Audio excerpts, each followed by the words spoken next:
Good afternoon, good afternoon. You're in the Don't Give Hour. My guest today is Dennis Dorns.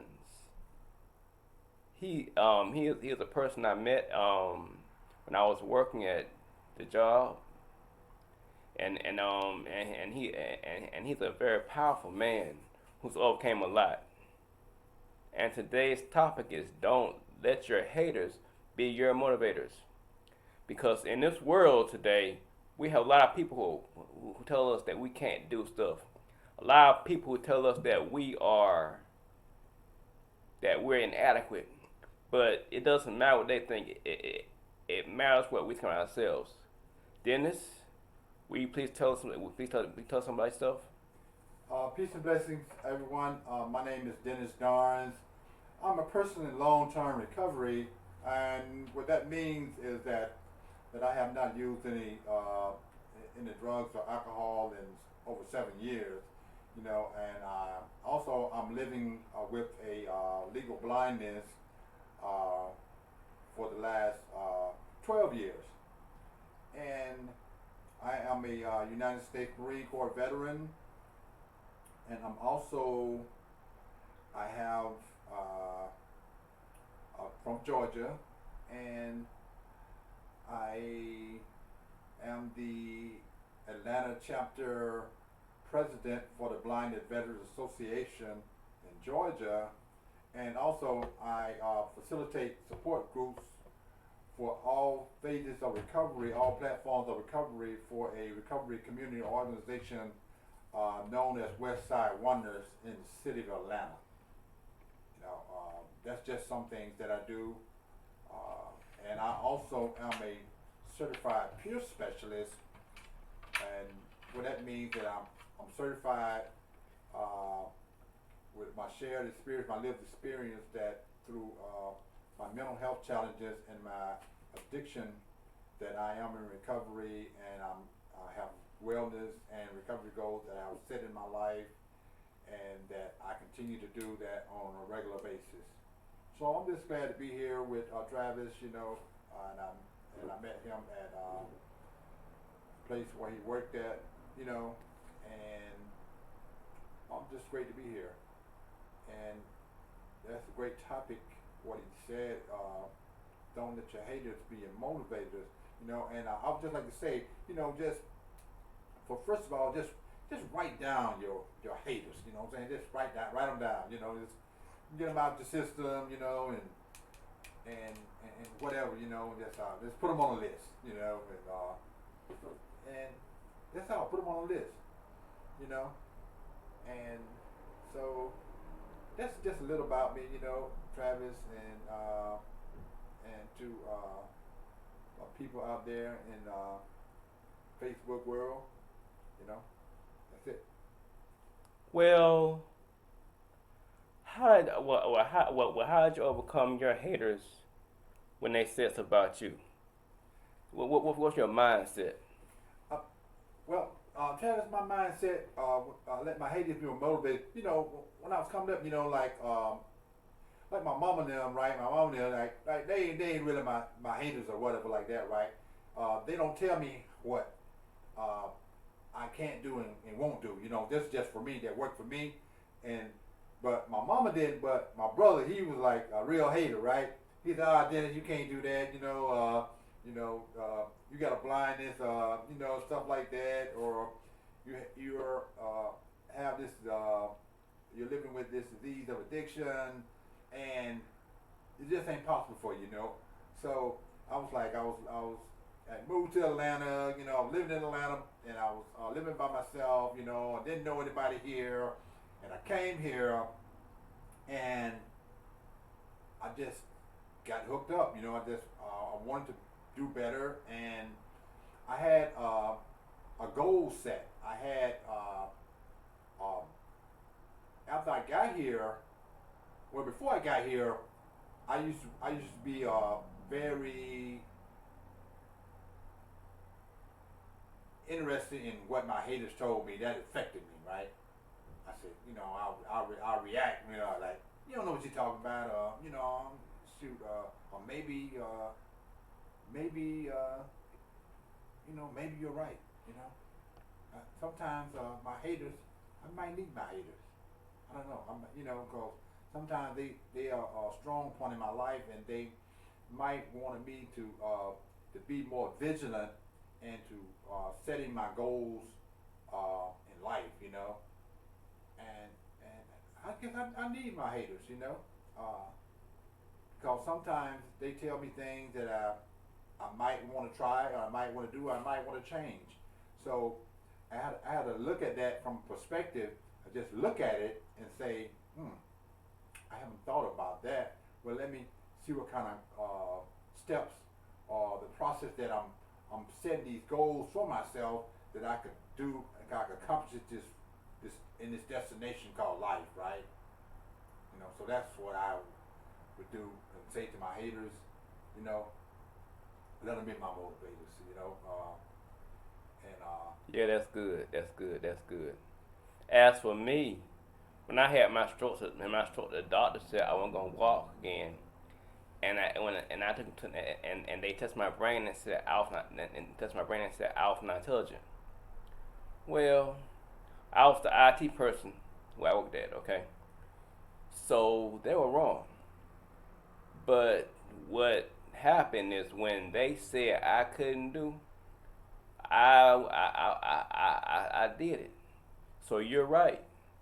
Sometimes your haters push you to do what you want them to do. Isn't that true? yeah, that's true, Travis. And sometimes that I have to do I have to practice. For me, I have to practice spiritual maintenance on myself. You know, I didn't used to always do this, but now I have a set guideline that I do every morning, right? You know, I do my prayer and meditation, you know, before I get up in the morning. I try to read positive affirmations, read my something about recovery, or read something about my religious belief, you know, and then I start my day, right? You know, I do this every morning. You know, I've been doing this for like the past 7 years since I've been in this recovery process, you know, and recovery has taught me a lot of things to look at myself, right? When I look at myself, Travis, I say, well, I take an inventory. I look at my assets and I look at my liabilities, right? And then I said, well, I'm gonna do this, and am I capable? Or what steps do I need to take to do this? For instance, like I had this blindness, right? Like I can't read print, right? You know, when I was diagnosed with this glaucoma and legal blindness, I couldn't read print anymore. I'm a chef by trade. I met Travis when I was working at a restaurant in Stone Mountain, and I was chef then, and you know, I could cook. I could no more way around the kitchen. I could order food. You know, train people, read tickets. I could clean and stuff like that, right? And as years went by, it became difficult for me to do those tasks, right? I go into this dry storage, and they say, "Hey, Dennis, go back there and get some vegetable soup," right? So I'm going back there and I'm looking on the shelf. I can't read the labels, and they say, "Hey, Dennis, you been back there for 10 minutes. Where's the vegetable soup?" I said, "Shoot, I don't know. I see chicken soup, right? But the vegetable soup right next to it." So I knew I had a problem. I was facing depression. I was anxiety, and I said, I need to do something better. I didn't know about that I was blind. You know, like Stevie Wonder, Ray Charles. You know, that don't seem I knew. So I went to the folk rehab, and I said I wanted to change my career. I wanted to get some training and learn what blind people do, right? And so they got me took up with training. They learned me how to do computers. I got these smart little tools, magnifiers, and these apps on my phone called OCR scanners. You know, you can scan a page and it'll read it for me. I got talking books through the library at the Atlanta library. You know, electronic books, audio books. But this time I had to get my information right. I was cited for 50 something years, right? You know, I'm 64, right? And then I was like, man, it's difficult for me to do this, right? You know, I'm used to getting all the information and learning and training and all of this and doing this and doing that. You know how sighted people do it, right? All of a sudden, I lost that sense. I had to depend on my other senses of hearing, touch, smell, taste, all of those other senses and sensitivity. And I began to learn more about those senses, and I had to learn things like a baby, right? I had to start over. I had to set goals, and I had to say, okay, this is where I need to start. I hate starting that day. I was depressed. I was like, I don't want to start right there. I want to, you know, I'm like 50, 59 years old, right? And I was like, I got to start my life over again. And I said, man, you know, Travis, I was like, man, you know, this is going to be hard, right? You know, people talking about, you know, the people were laughing at me, and people were like, you know, I have some sight, and, you know, I carry a cane around me, a white cane, to help me with safety and identification that I have a blindness. And some people, you know, I can move around, and I can travel in Atlanta, I can travel across the United States by myself. And some people like, oh, you ain't blind, right, like that, right? But they don't really understand what blindness is. And then I had to go into this long story about explaining to me what my vision's like and stuff like that, you know. Which I don't mind educating people because they don't know, because I didn't know. So instead of reacting to certain things that people tell me now, I learned to respond. I like to just slow down for a minute, right? And then I will answer, you know, a question, you know.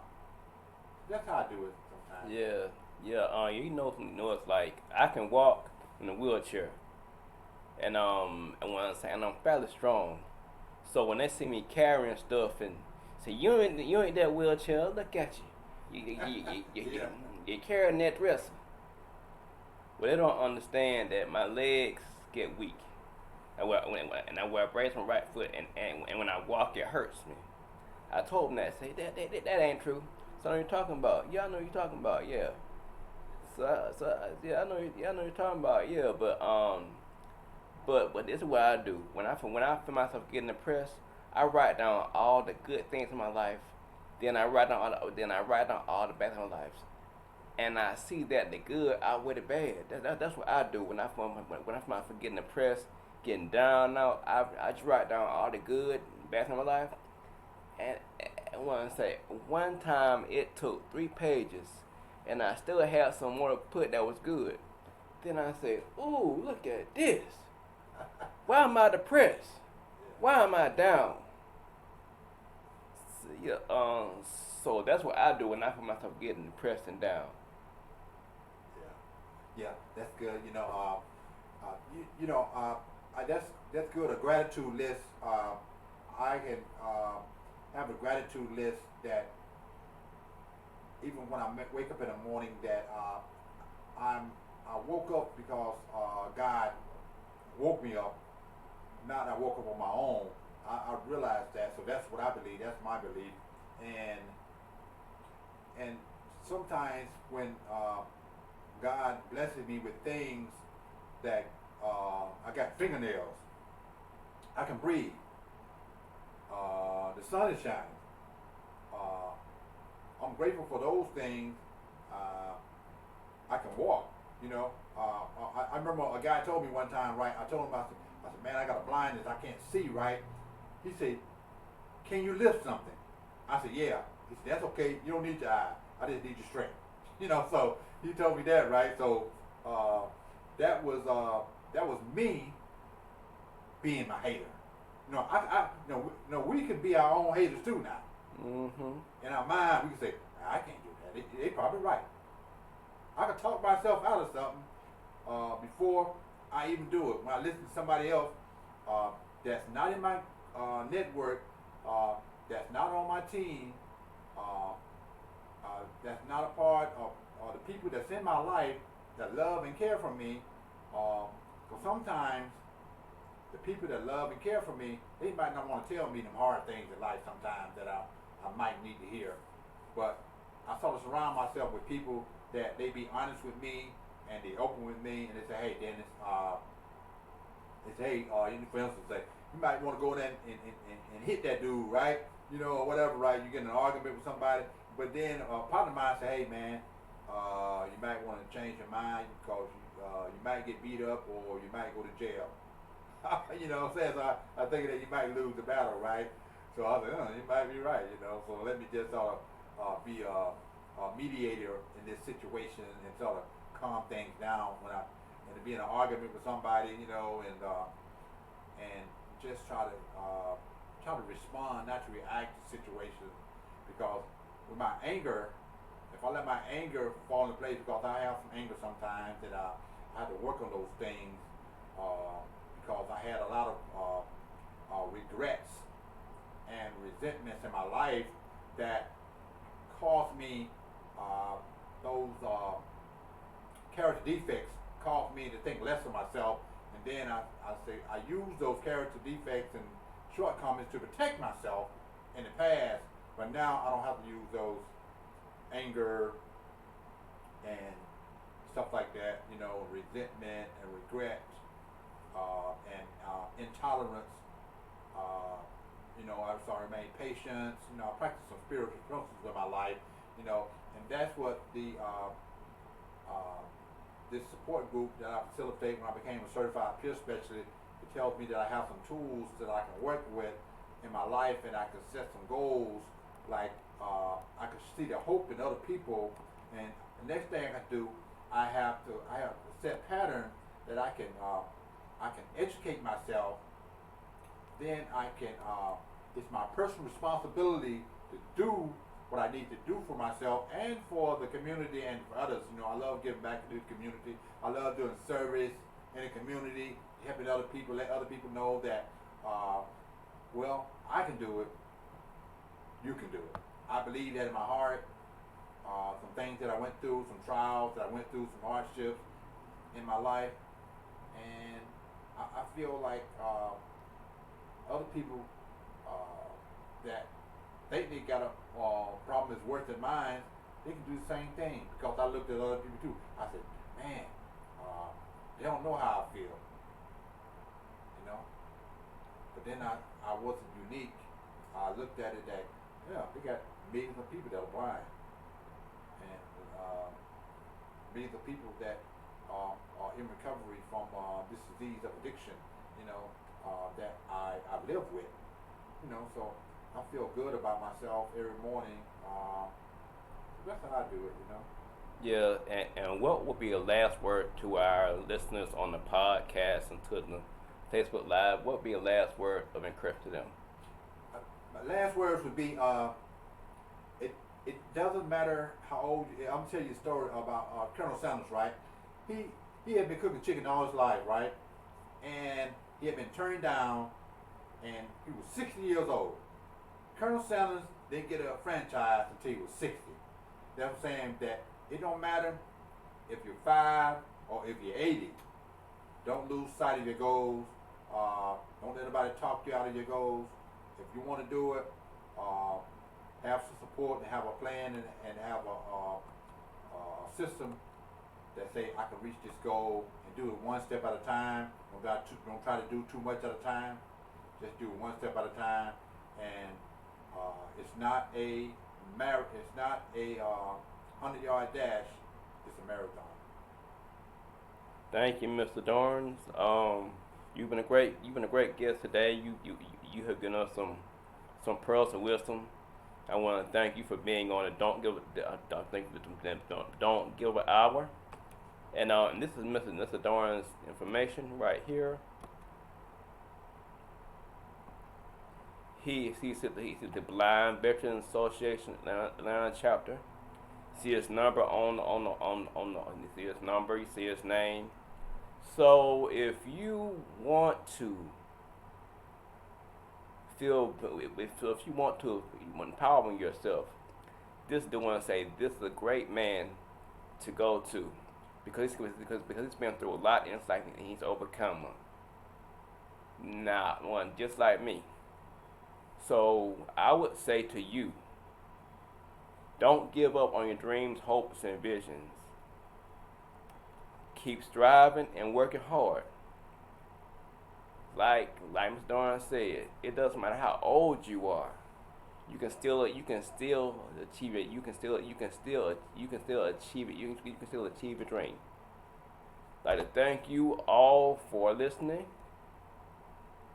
I want to say I gotta put my sponsors up here now, so just bear with me.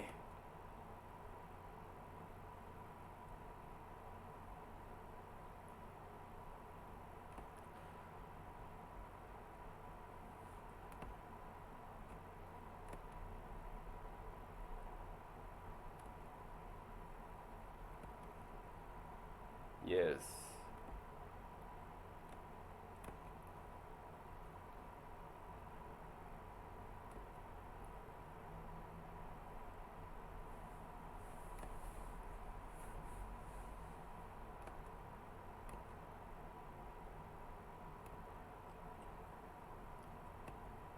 And I would say to you, don't give up, please.